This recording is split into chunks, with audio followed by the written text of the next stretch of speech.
Hello galera do Mundo Surreal, bem-vindos a mais um vídeo. E hoje o documentário tá pra lá de especial, porque hoje vamos falar das pessoas que movem o mundo. E quem são eles? Não sei. Os grandes cientistas. Cientistas esses que ao longo do tempo mudaram a história da humanidade. Não foi diferente com a história da radiologia. E depois da vinheta eu volto com os principais nomes que mudaram a história do raio-x. Mas antes, se inscreva no canal, deixe aquele joinha esperto e compartilhe esse vídeo com os seus amigos que curtem curiosidades. Eu sou Pedro Monsur e desde já agradeço a sua companhia aqui comigo.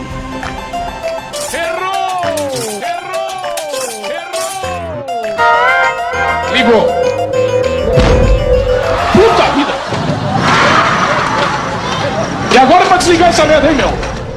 Para começarmos a falar da história da radiologia, temos que voltar ao ano de 1895. Na verdade, poderíamos voltar antes disso, pois o Wilhelm Conrad Röntgen já fazia testes junto aos seus colegas cientistas em diversos experimentos. Mas, somente em novembro de 1895, o físico alemão Röntgen produziu radiação eletromagnética que atualmente chamamos de raio-x.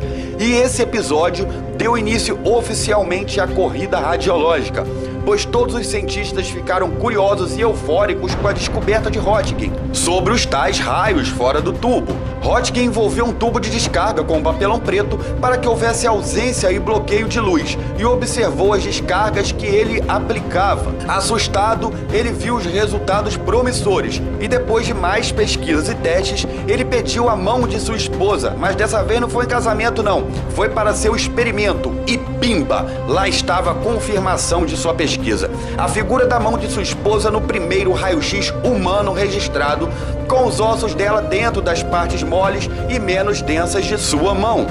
Isso tudo lhe rendeu o Prêmio Nobel de Física em 1901. Como disse agora há pouco, a empolgação da comunidade científica foi tanta que rapidamente diversos cientistas voltaram seus olhos para a área. E com o casal Curie não foi diferente, pois em 1898, Marie Curie fez a descoberta do elemento rádio, um elemento que emitia energia da radiação, que hoje em dia é a base para a radioterapia. Outros elementos também foram descobertos pelo casal Curie, como o cúrio, que ganhou esse nome para homenagear o casal Curie ou Curie, que foi um dos casais mais famosos da ciência. Devido à determinação e foco de Marie Curie, dedicada a pesquisas na área de radioatividade, tudo isso resultou em avanços na área nuclear. Maria Sklodowska, que é seu nome de batismo, nasceu na Polônia e estudou em Paris. Haviam somente 1.800 estudantes, sendo apenas 23 mulheres e apenas 3 dessas não eram francesas. Enquanto isso, lá em 1895, Wilhelm Röntgen examinava os efeitos da fluorescência numa ampola de vidro, chamada ampola de Crookes. Após ele ter descoberto o raio-x, ele passou a fazer experimentos em tudo que via pela frente, até que ao fazer o raio-x de uma espingarda, ele viu uma falha no meio dela. Então, a partir daí, viu-se que o raio-x também poderia ser usado para avaliar peças. E hoje em dia o raio-x é tão comum em uma área que é chamada de radiologia industrial. Mas voltando a 1896, um cara chamado Becquerel também estava estudando substâncias fluorescentes e fazendo teste com elas para ver se elas também produziam raio-x. Becquerel sabia que o sal duplo de urânio tinha fluorescência elevada. Ele colocou o sal duplo de urânio numa chapa fotográfica e a cobriu com papel preto. Aí ele foi para o sol. Quando tirou, lá estava uma névoa branca na chapa fotográfica. Ele fez novamente, porém dessa vez guardou a chapa com sal de urânio dentro de uma gaveta. Quando Becquerel retirou o sal de urânio da gaveta, ele viu que a chapa tinha sido velada. Ou seja, independente de luz ou não, o sal duplo de urânio emitia um fluxo de radiação constante. Mas Becquerel parou por ali. Ele ficou estatizado ali naquele ponto. Enquanto Becquerel moscava, Marie Curie, nesse mesmo ano, iniciou sua pesquisa do mesmo ponto que Becquerel parou, estudando a radiação emitida pelo sal duplo de urânio. E inclusive foi Marie Curie que lançou o termo radioatividade. E foi daí que o marido de Curie se juntou à pesquisa dela, pois era algo incrível e inédito. E rapidamente ele deixou a dele de lado para se juntar à pesquisa de sua esposa. Mas foi bom, pois a união faz a força, não é verdade? E juntos observaram que um minério chamado de pentblenda era altamente radioativo. O urânio extraído da pentblenda emitia radiação menor que a pentblenda, muito menor. Então logo deduziram que ali no meio deveria ter um outro elemento altamente radioativo. Depois de diversas pesquisas, separa daqui, separa de lá, foi então que eles descobriram um material em quantidade mínima, mas que devido ao seu comportamento ativo no ponto de vista químico, ele era fortemente radioativo, e então deram o nome desse elemento de polônio, em homenagem à Polônia, terra natal de Marie. Mesmo assim, os dois juntos ainda não justificavam o nível de radiação tão alto encontrado na pentblenda. Ou seja, ali ainda tinha algo escondido, e mexe daqui, mexe dali, separa daqui, separa de lá. Separando substâncias químicas, acharam o rádio, 900 vezes mais radioativa que o urânio. E todas essas descobertas levaram Becquerel, Perry e Marie a receberem mais pra frente o Prêmio Nobel de Física, sendo que Marie Curie ainda recebeu outro Prêmio Nobel, dessa vez de Química, em 1911. Marie Curie mereceu, pois ela aprimorou o raio-x portátil na época, levando o raio-x para campo de guerra, numa ambulância que ela mesma dirigia. Madame Curie chegou a visitar o Brasil, curiosa e atraída pelas águas radioativas de Lindóia. E 4 de julho de 1934, Marie Curie morreu por conta de uma leucemia, um câncer no sangue, devido a muitos anos exposta à radiação. Um pouco antes da Segunda Guerra Mundial, desenvolveram aplicações da energia nuclear, injetando radionuclídeos no corpo. Puderam obter imagens bidimensionais usando um aparelho semelhante a um scanner fotográfico. Aceleradores, inventado em 1929 por Lawrence, entre outros cientistas, foram capazes de produzir combustíveis para bombas nucleares, como urânio e plutônio. Em 1937, o ciclotron já estava sendo utilizado para produzir os radionuclídeos para fins médicos, como o iodo, entre outros elementos. Ciclotron foi uma ferramenta essencial para a medicina nuclear. Ela foi a base de vários métodos usados hoje em dia, como por exemplo o SPECT e o PET, para obtenção de imagens por radioatividade. Lawrence e Seaborg ganharam o Prêmio Nobel de Física e Química. Mas os aparelhos antigos gastavam muito tempo para poder gerar as imagens, e todos os cientistas, médicos, pacientes, entre outros profissionais envolvidos na área, ficavam expostos a taxas de radiações muito altas. Além do que, eles não sabiam ao certo os efeitos que essas radiações ionizantes causavam no corpo humano. Além de radiação muito elevada, e um único exame tendo uma duração de 15 minutos, quando hoje em dia se leva menos de 1/3 de um segundo, não existiam colimadores ou mesmo grades difusoras, e a radiação se espalhava para todos os lados, mesmo porque os equipamentos nem mesmo tinham proteção para ampola. E foi bem no início de tudo isso, dessa bagunça científica, voltando a 1897, que o primeiro aparelho fabricado chegou ao Brasil e foi transportado por charrete direto para o interior de Minas Gerais, uma cidade chamada Formiga, a primeira cidade a ter raio-x do Brasil.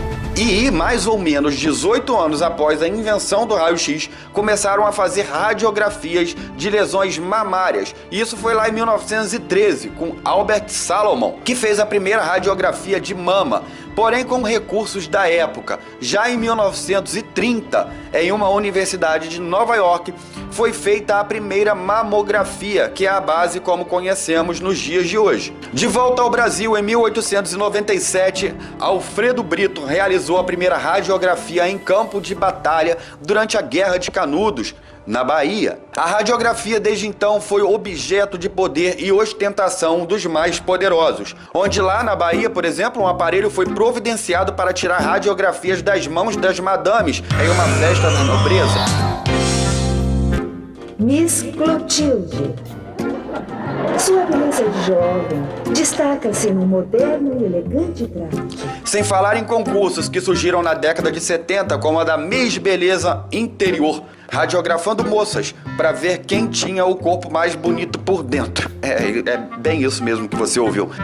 Realmente a moça do meio tinha uma estrutura mais linear, né? Brincadeiras à parte, o Brasil teve importantes participações na evolução da radiologia, quando em 1936 Manuel de Abreu propôs um método rápido e barato para realizar exames do tórax e ficou conhecido como abreografia, já que naquela época, na década de 30, milhares de pessoas estavam morrendo de tuberculose por falta de diagnóstico no início da doença. E foi isso que incentivou e levou a Manuel de Abreu a achar uma solução e estudar a melhor maneira de tirar um raio-x de um tórax. Mas isso só foi possível com a invenção do ecrã de tungstato de cálcio, que tornou o custo dos exames bem mais em conta, já que as chapas enormes da época tinham um custo muito mais caro. E daí vem o termo "bora tirar uma chapa", ainda usado até hoje, né, por pessoas mais velhas.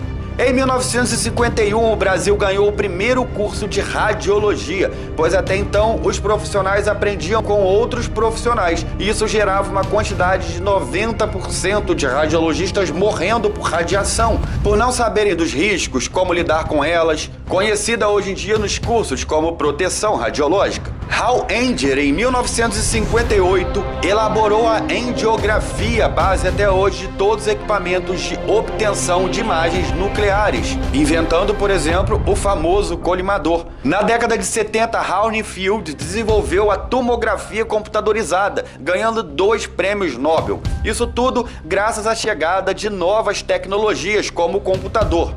E no Brasil, o primeiro aparelho de tomografia chegou logo em seguida, em 1971, e foi instalado em São Paulo. Ainda no Brasil, na década de 70, foi criada a classe científica dos radiologistas. Na mesma década, com a chegada do computador, a ressonância magnética se tornou viável, mas ela já era estudada e aprimorada desde a década de 50. A vantagem da ressonância magnética é que ela usa métodos não radioativos, como radiofrequência e magnetismo. Já em 1976, deu-se início à corrida para regulamentar a classe de trabalhadores da radiologia no Brasil. Foram anos de muita luta para que pudessem obter seus direitos perante o governo, onde militantes da área, como por exemplo o caso de um índio radiologista que vendeu sucatas para comprar um Fusca e foi a Brasília e voltou 68 vezes, até que em 1985 a classe radiológica foi reconhecida. Desde então, da década de 90 em diante, aparelhos de raio-x, assim como toda a estrutura de suas salas, foram se modificando e modernizando, tal como mesa, book, entre outros adereços. Essa aí, por exemplo, mais parece um parquinho de diversão. O raio-x digital também se tornou mais popular e ganhou força nos anos 2000, devido ao seu custo de manutenção ser menor, ter mais qualidade e maior manipulação de imagens através de computador e ocupar menos espaços, tirando a sala de revelação de jogo, substituindo apenas por uma simples impressora. Com a internet foi possível modernizar exames de raio-x, podendo um exame ser feito no Acre e ter o seu laudo, por exemplo, no Rio de Janeiro. Hoje em dia, a radiologia médica conta com um suporte de alta tecnologia de aparelhos para diagnosticar os pacientes através de imagens, inclusive aparelhos portáteis presentes também nos centros cirúrgicos com imagens precisas em tempo real. Tudo isso foi possível através da evolução da robótica, junto à informática. Esses aparelhos já presentes no Brasil, como o raio-x em 3 dimensões, instalado no Rio de Janeiro, onde o paciente se posiciona em uma câmara, parece até um box de um banheiro, né, que ele está embaixo de um chuveiro, assim, meio futurista, mas se trata, na verdade, de um exame completo em raio-x 3D, mostrando todas as estruturas do corpo. A imagem é feita em 15 segundos e, mesmo assim, a dose de radiação é bem menor do que os aparelhos convencionais. Mas a história não para não, porque o futuro é agora. Na nova era tecnológica, a era do touch, equipamentos já estão sendo desenvolvidos para que uma nova era de exames por imagens seja totalmente acessível pela tecnologia Smart. É isso mesmo, essas imagens que você está vendo são de clínicas de alta tecnologia no Japão, escaneando pacientes em tempo real, fatiando seus órgãos através de imagens e de um único toque, usando a tecnologia 3D de hologramas. A corrida tecnológica está apenas começando. Em breve, num futuro muito próximo, a radiação vai ser coisa do passado.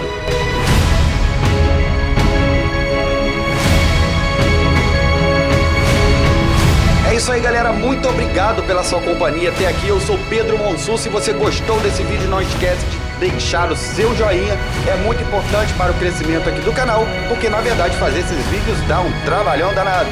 Um grande abraço e até o próximo vídeo aqui no canal do Mundo Surreal.